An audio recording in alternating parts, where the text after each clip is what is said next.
আপনাদের এই কর্মকাণ্ডে মানুষ লজ্জিত হচ্ছে, মানুষ হচ্ছে শ্রেষ্ঠ জাতি। মানুষ কেন পশু তথা গরুর পা টিপবে? মানুষ হচ্ছে শ্রেষ্ঠ জাতি, মানুষ কেন পশু? আমার সালাম, আসসালামু আলাইকুম রহমতুল্লাহি ওয়া বারাকাতুহু। আজকের আলোচনা গুরুত্বপূর্ণ।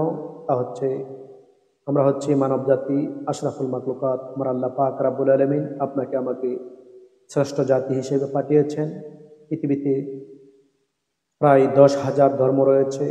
এমন কোনো ধর্ম নাই যেই ধর্মের মধ্যে নবী রাসূল আসে নাই। বিভিন্ন ধর্মে বিভিন্ন নবী রাসূল আসছে, মানবীয় শুরুতে আসছে। পৃথিবীতে হজরতে আদম আলাইহিস সালাম থেকে শুরু করে আমাদের আকা সরকার দু আলম মোহাম্মদ মুস্তফা সাল্লাল্লাহু তাআলা আলাইহি সাল্লাম পর্যন্ত 1,72,24,000 পয়গম্বর এই পৃথিবীতে আসছে। সবাই মানবীয় শুরুতে মানব কুলে আসছে।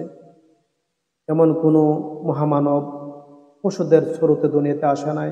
আমার আল্লাহ পাক রাব্বুল আলামিন এই পৃথিবীতে 18,000 মাখলুকাত সৃষ্টি করেছেন।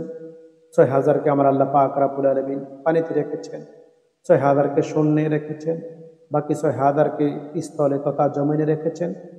আমরা মানুষ আশরাফুল মাখলুকাত, শ্রেষ্ঠ জাতি। আমরা ব্যতীত 17,999 জাতিকে আমার আল্লাহ পাঠিয়েছে আমাদের সেবা করার জন্য, আমাদের খেদমত করার জন্য।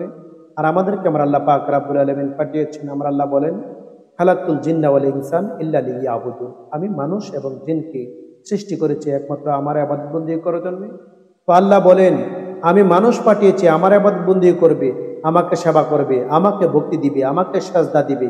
কিন্তু কিছু মানুষ, তাদের ব্রেইনে যে আমার আল্লাহ কি দিয়েছে, কিছু মানুষ দেখতে খুবই সুশ্রী, খুব সুন্দর, কিন্তু এই মানুষগুলা দেখলাম পশুর পা টিপতেছে, পশুর মূলমূত্র খাচ্ছে, পশুর প্রস্রাব খাচ্ছে, পশুর পায়খানাকে পণ্য মনে করতেছে। আসলে তাদের মাথায় কি যে দিয়েছে আমার আল্লাহ বুঝি না। মানুষ আশরাফুল মাখলুকাত, মানুষের সেবা করবে। কুল কায়নাতে যত সৃষ্টি রয়েছে সমস্ত সৃষ্টি মানুষের সেবা করবে। সূর্য পশ্চিম দিকে ডুবে গেছে, কিন্তু হযরতে আলী রাদিয়াল্লাহু তাআলা আনহু আসরের নামাজ পড়ে নাই। এই জন্য সূর্যকে আমার আল্লাহ পুনরায় উঠিয়ে দিয়েছে। নবীজি হাত জাবালে আবু কুবেস, ওই পাহাড়ে দাঁড়িয়ে নবীজি আঙ্গুল দিয়ে এভাবে ইশারা করেছেন, চাঁদ দ্বিখণ্ডিত হয়েছে। হযরতে জিবরাইল আলাইহিস সালাম নবীজিকে মেরাতে নেওয়ার জন্য উম্মে হানির করে আসছে। এসে দেখছেন আমার নবীজি ঘুমের করে নিদ্রা যাচ্ছে। জিবরাইল আল্লাহ পাক রাব্বুল আলামিনের দরবারে গেছেন, আল্লাহ যদি নবীজিকে ডাক দেয়, ওনার আরাম যদি নষ্ট হয়ে যায়, তাহলে তো আমার জিবরাইল গেলে চলে যাবে।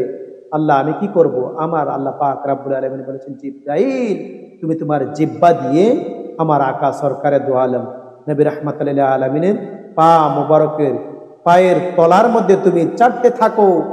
আমার নবীজি যখন অনুভব করবে, শীতলতা অনুভব করবে, তখন আমার নবীজি জাগৃত হয়ে যাবে। সুবহানাল্লাহ, সুবহানাল্লাহ।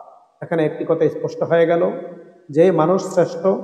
মানুষ কারো আল্লাহ পাক রাব্বুল আলামিন ব্যতীত কাউকে সাজদা করবে না, আল্লাহ পাক রাব্বুল আলামিন ব্যতীত কাউকে ভক্তি দিবে না। কিন্তু সমাজে দেখলাম কিছু মানুষ শিক্ষিত মনে হচ্ছে, কিন্তু তাদেরকে দেখলাম পশুর পা টিপতেছে, তাদেরকে দেখলাম পশুর পা টিপে পশুর প্রস্রাব খায়, পশুর পায়খানাকে ওনারা পণ্য মনে করে। আল্লাহ পাক রাব্বুল আলামিন ওনাদেরকে সঠিক বুঝ দান করুক, ওনারা যেন সঠিকভাবে দুনিয়াতে চলতে পারে, মানুষদেরকে যেন বিভ্রান্তি না করে, সেই বিষয়ে ওনাদেরকে সজাগ হতে হবে। ওনাদেরকে বলবো, আপনারা আপনাদের যেই বেদ পুরাণ রয়েছে ভালো করে তেলাওয়াত করুন, ভালো করে পড়ুন। না হয় আপনাদের এই কর্মকাণ্ডে মানুষ লজ্জিত হচ্ছে, মানুষ হচ্ছে শ্রেষ্ঠ জাতি। মানুষ কেন পশু তথা গরুর পা টিপবে? মানুষ হচ্ছে শ্রেষ্ঠ জাতি, মানুষ কেন পশু তথা গরুর পা টিপবে? এই জিনিসটা আমার বুঝে আসে না। আমার ভাইয়ারা, আপনাদের কাছে আমার অনুরোধ রইল, আপনারা সঠিকভাবে দুনিয়াতে জীবনযাপন করুন। সেই তৌফিক যেন আল্লাহ পাক রাব্বুল আলামিন আপনাকে আমাকে দান করে। সকল বলে আমিন। আসসালামু আলাইকুম। আল্লাহ।